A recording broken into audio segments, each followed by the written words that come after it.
So there's an emergency on the ITU.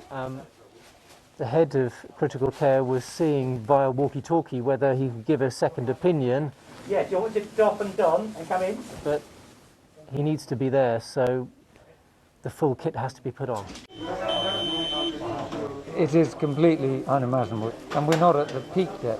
This is the front line in a war. Apart from 2 patients, every patient we're looking after has got COVID.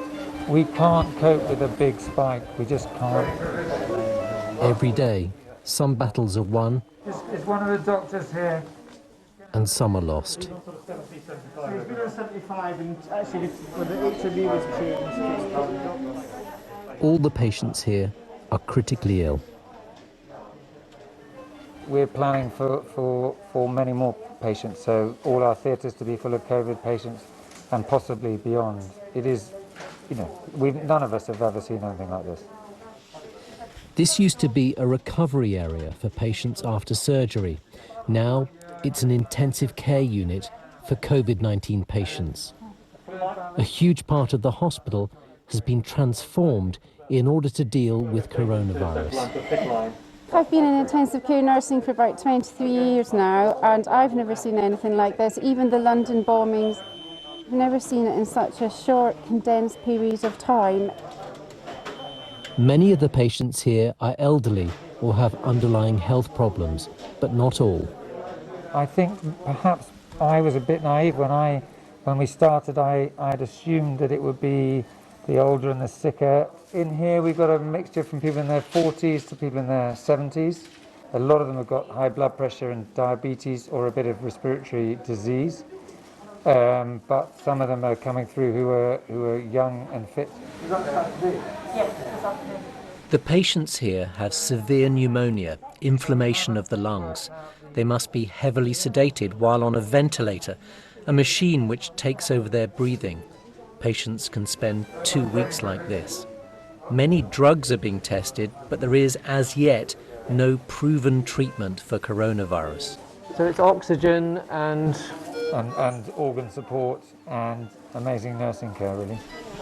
One thing that does help is turning the patients onto their front. It increases the oxygen getting into their lungs.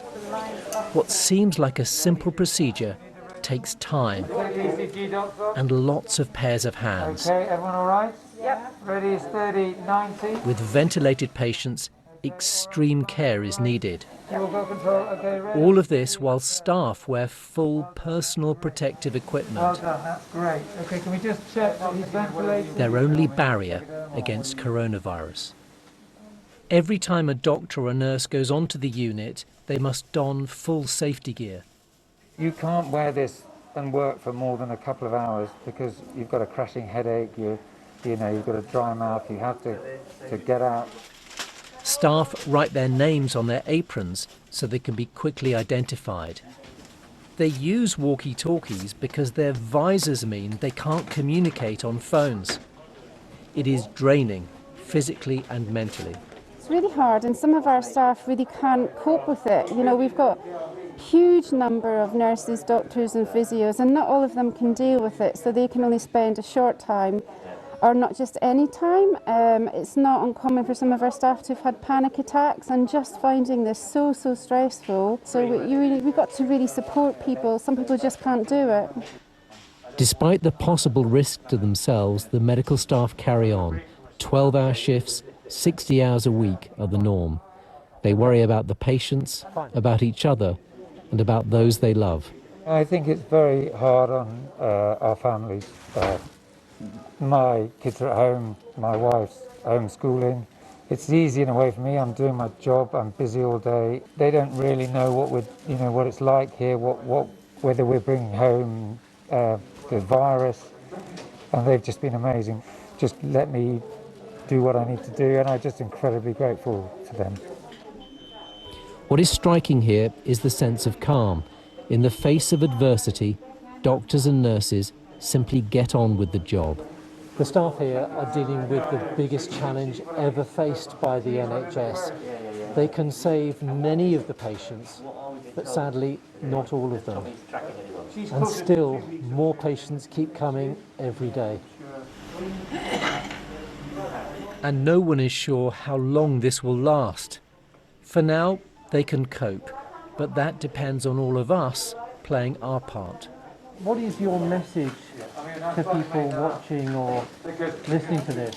If people don't stay at home and they sneak out, this is going to continue to happen, and our staff are going to be exposed for longer. We're not going to have the equipment to do the best that we can by everybody who needs it. We do need to flatten that curve, and it is so serious. And I just wish people would really, really listen to what the government and we are saying. It is harrowing to see the devastation caused by coronavirus, and humbling to witness the resilience of nurses and doctors, the heroes of this crisis.